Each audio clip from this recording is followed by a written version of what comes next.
Inna ad-dina 'indallahil Islam.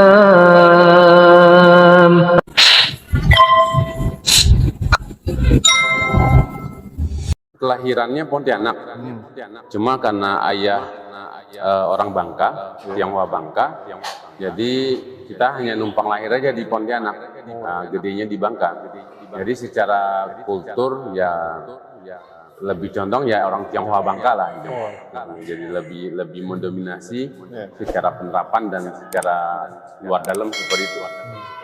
Ajaran Katolik sendiri membolehkan untuk penerapan ajaran Tionghoa, ajaran Konghucu pada khususnya.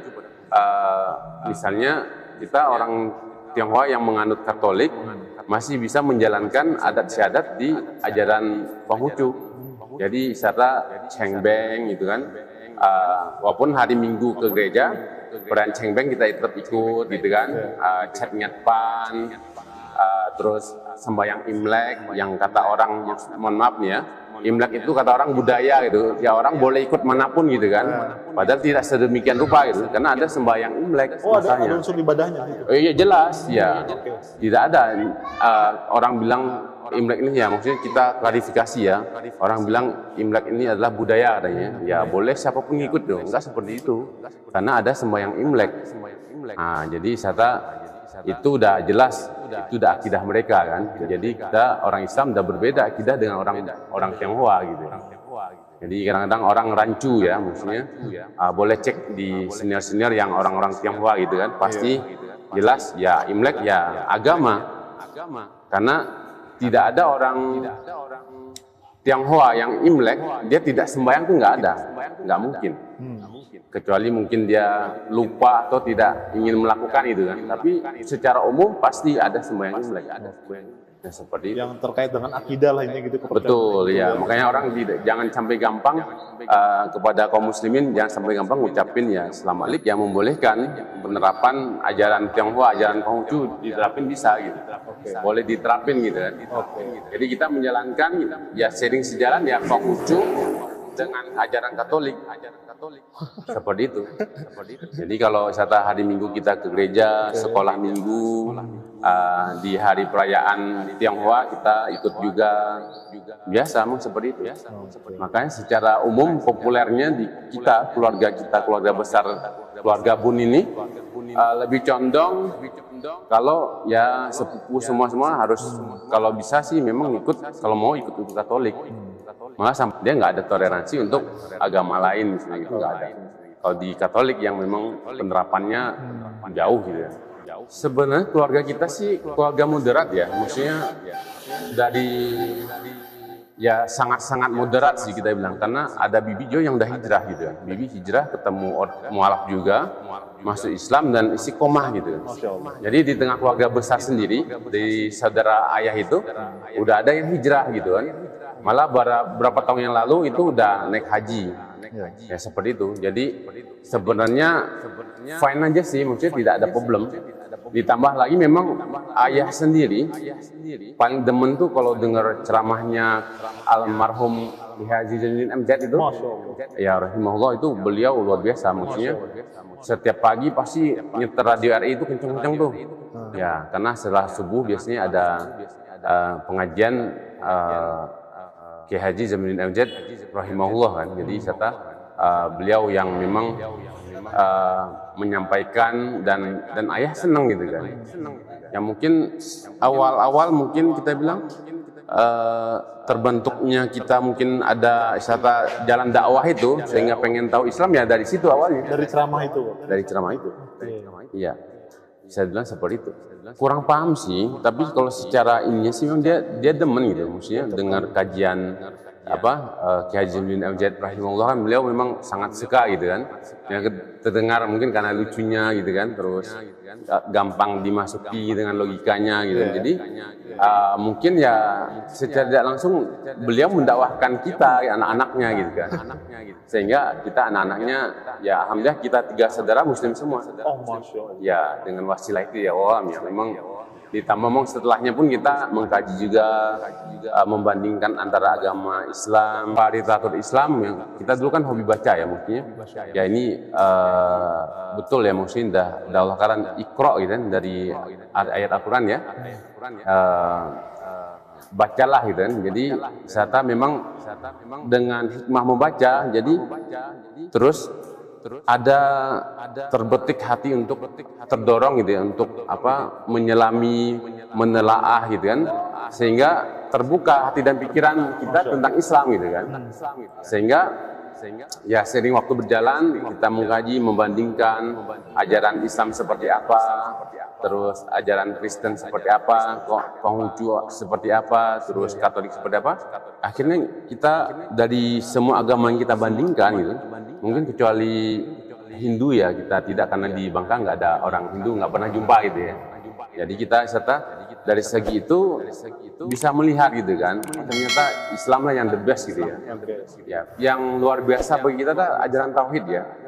Ya, jadi mengesahkan Allah gitu kan. Dari kalau di Islam kan tauhid terbagi tiga ya. Islam apa, ajaran tauhid rububiyah, uluhiyah, dan asma wa sifat ya. Jadi dari segi itu kita bisa melihat beda dengan orang mungkin sebagian menyamakan dengan ajaran Trinitas ya, 3-1 atau 1-3, tapi dalam Islam tidak demikian. Tiga hal ini pokok tauhid gitu kan, pokok akidah dalam Islam ya, uluhiyah, rububiyah, dan asma wa sifat gitu kan. Jadi disinilah kita bisa membandingkan antara yang kata orang sama, misalnya dengan ajaran Kristen gitu kan. Di Kristen ada Trinitas 3-1-1-3 sama kan. Ternyata secara penerapan bertolak belakang gitu kan. Logika pun tak masuk gitu kan. Jadi kalau teman-teman mau mempelajari Islam ya dilihat dari sisi tauhid ini. Ya, kita menyembah Allah yang satu kalau dalam apa Islam kan. Tapi orang kadang-kadang orang ateis bertanya, apa buktinya Allah itu ada gitu kan? Itu benar tuh, sering banget. Sering banget ya. Sekarang kita lihat, ya ini udara, kita hirup udara, tampak atau tidak gitu kan? Tapi kita bisa menghirupnya gitu kan? Dan itu salah satu bukti adanya Allah gitu kan? Kita paru-paru dalam organ dalam kita ada gitu kan? Ada paru-paru, jantung segala macam. Tapi kita tidak bisa melihatnya. Padahal ada dalam. Ada gitu kan. Nah, itu salah satu bentuk bukti bahwa Allah itu ada gitu kan. Walaupun itu kalau analogi ya. Ya secara konsep dalam Islam kita akan melihat Allah sebagai bentuk puncak kenikmatan tertinggi di dalam surganya Allah gitu kan. Nanti di surganya Allah nanti salah satu dan puncak kenikmatan tertinggi adalah berjumpa sama Allah, melihat Allah tanpa hijab, tanpa batas gitu. Itulah puncak tertingginya gitu, kenikmatan di surganya Allah. Ya seperti itu. Ya memang kadang-kadang perlu penjabaran yang terperinci sebenarnya kan, tapi kita bahas secara umum seperti itu. Kita lingkungan juga ya teman-teman orang Katolik sama orang Protestan ada juga kan, termasuk kita pun bergaul dengan pendeta juga gitu kan. Ya pendeta ngajak gitu, maksudnya ngajak dialog sama macam, tapi mentah gitu kan. Mungkin karena kita udah ada kecondongan ke dalam Islam gitu kan.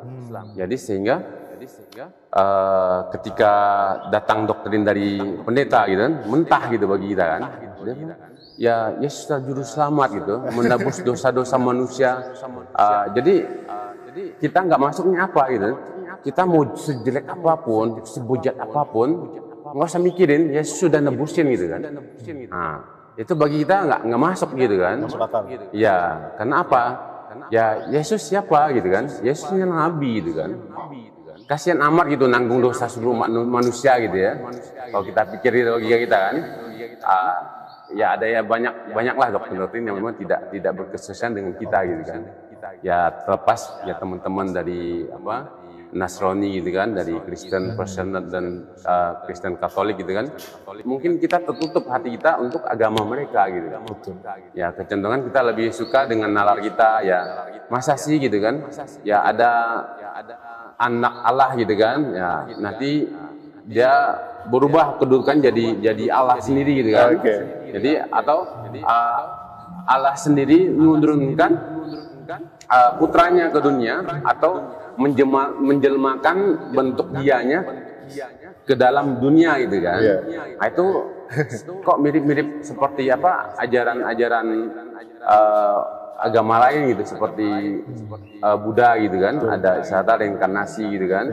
Nah, kan unik gitu ya, maksudnya unik yang memang nggak masuk di logika kita gitu. Sehingga ya kita pikir-pikir memang kayak gini nggak masuk dengan kitanya gitu kan. Mungkin di orang lain mungkin masuk, kita nggak tahu ya. Ya maksudnya terlepas dari pro kontranya gitu kan. Setidaknya ya jadi bahan renungan lah gitu kan. Ya akhirnya kita melihat memang ya di Islam yang tidak terbantahkan gitu untuk urusan seperti ini. Apalagi ditambah lagi ya Yesus sendiri lahir dari rahim wanita gitu kan.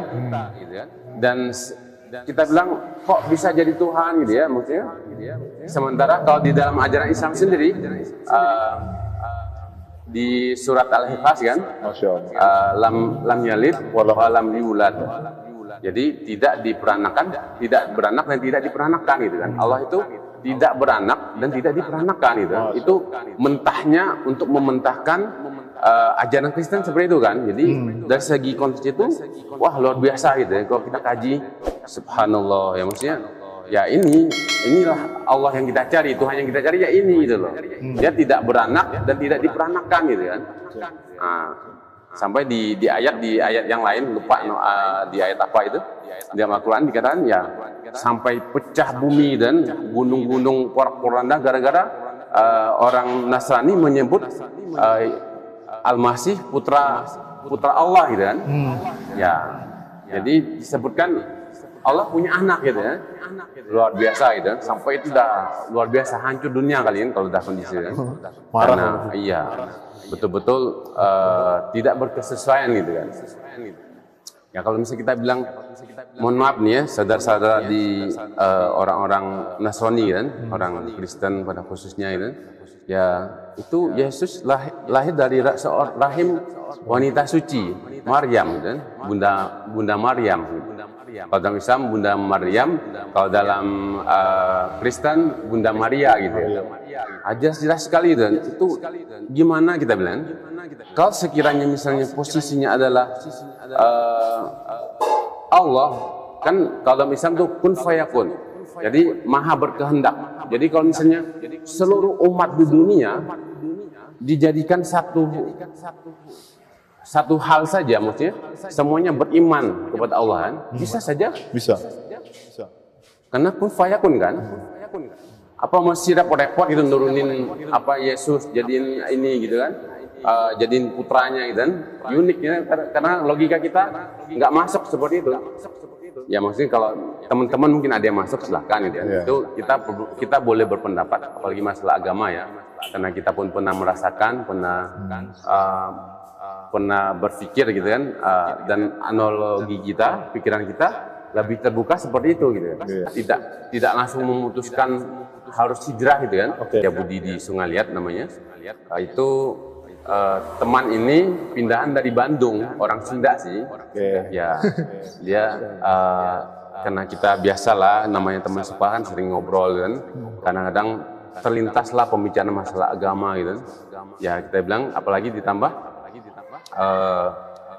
kita senang gitu untuk membahas masalah agama gitu kan. Kita bilang sebenarnya pengen masuk Islam gitu, tapi nggak tahu ya jalannya gimana gitu kan. Nah kita ini kan. Terus di waktu itu sebelum itu sempat juga sebenarnya waktu kita masih SMP pun kita sempat bertanya dengan orang musola, waktu itu ada jemaah musola di sholat zuhur, kita samperin, saya mau masuk Islam gimana ya caranya gitu kan. Waktu itu ada keinginan gitu kan, karena merasa bahwa Islam harus milih Islam gitu kan.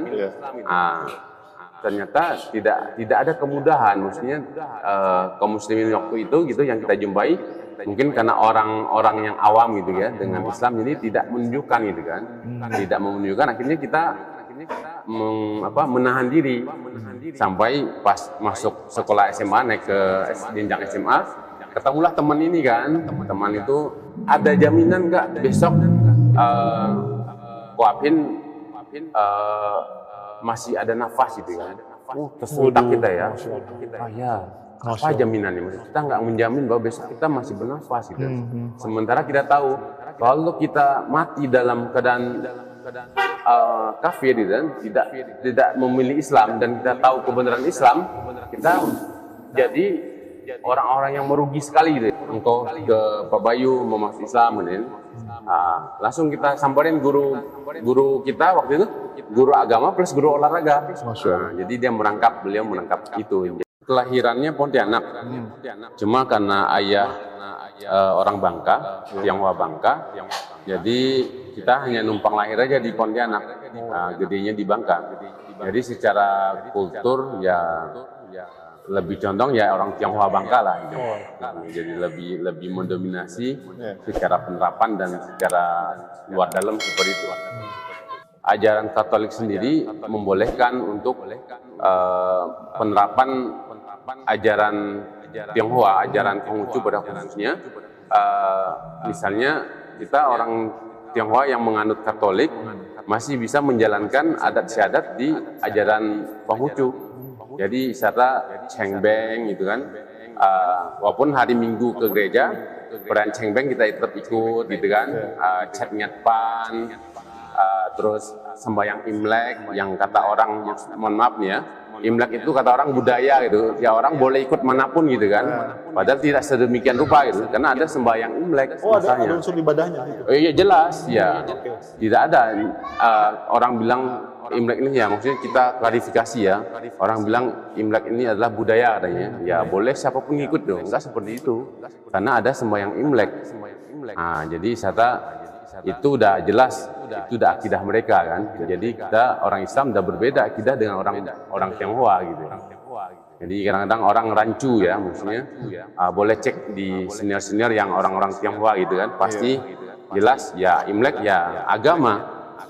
Karena tidak ada orang Tionghoa yang Imlek dia tidak sembahyang tuh nggak mungkin.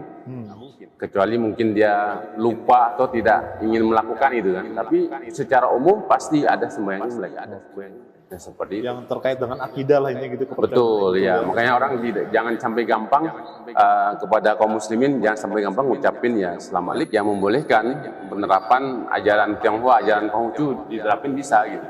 Boleh diterapin gitu kan. Jadi kita menjalankan ya sharing sejalan ya Konghucu dengan ajaran Katolik. Seperti itu. Jadi kalau misalnya hari Minggu kita ke gereja, sekolah Minggu, di hari perayaan Tionghoa kita ikut juga, biasa memang seperti itu. Makanya secara umum populernya di kita, keluarga besar, keluarga Bun ini lebih condong kalau ya sepupu semua harus, kalau bisa sih memang ikut, kalau mau ikut Katolik. Malah dia nggak ada toleransi untuk agama lain misalnya gitu, nggak ada. Kalau di Katolik yang memang penerapannya jauh gitu ya. Sebenarnya keluarga kita sih keluarga moderat ya, maksudnya dari ya sangat-sangat moderat sih kita bilang, karena ada Bibi Jo yang udah hijrah gitu ya. Bibi hijrah ketemu mualaf juga, masuk Islam dan istiqomah gitu.